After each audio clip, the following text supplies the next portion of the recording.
বহিষ্কার ও কমিটি বাতিল বিলুপ্ত করে লাগাম টানা যাচ্ছে না চট্টগ্রাম বিএনপির নেতাকর্মীদের।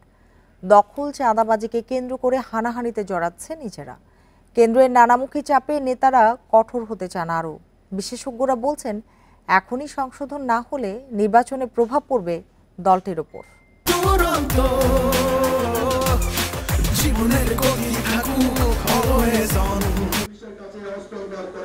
চট্টগ্রামের সীতাকুণ্ড উপজেলা যুবদল শাখার সভাপতি চাঁদাবাজির সাথে জড়িত থাকার অভিযোগে আটক হন গত ৭ সেপ্টেম্বর।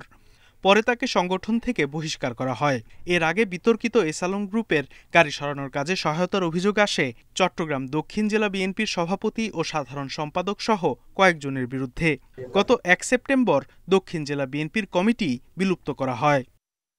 সবশেষ গত ২০ সেপ্টেম্বর চট্টগ্রাম নগরীর চাঁদগাঁও এলাকায় দখলকে কেন্দ্র করে যুবদলের দুই পক্ষের সংঘর্ষে এক কর্মী নিহত হয়।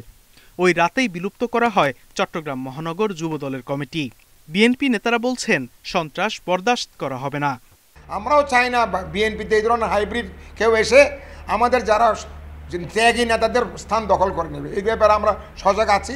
আমরা এই কোনো অবস্থাতে এই ধরনের হাইব্রিড নেতাকে স্থান আমরা দিব না। সংগঠনের কোনো নেতা চাঁদাবাজি, সন্ত্রাস ও অনৈতিক কাজে লিপ্ত হয়ে সংগঠনকে আরও পেছনে নিচ্ছে বলে মনে করছে সুশীল সমাজ। তারা তো এখনো ক্ষমতায় আসে নাই। এই দলটা ক্ষমতায় যাওয়ার আগে ইতিমধ্যে অতিষ্ঠ হওয়া শুরু করেছে। মানুষ যাবে কোথায়?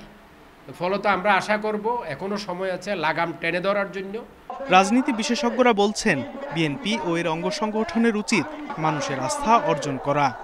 বিএনপিকে টু সাম থেকে তাদের এই ধরনের একটা কিন্তু কর্মসূচি বা ওয়ার্কশপ প্রশিক্ষণ ব্যবস্থা করতে হবে যে this is ideology of Ziaur Rahman আর বিএনপি, এবং বিএনপি নেতাকর্মীদেরকে এই বিষয়গুলোকে ধারণ করতে হবে।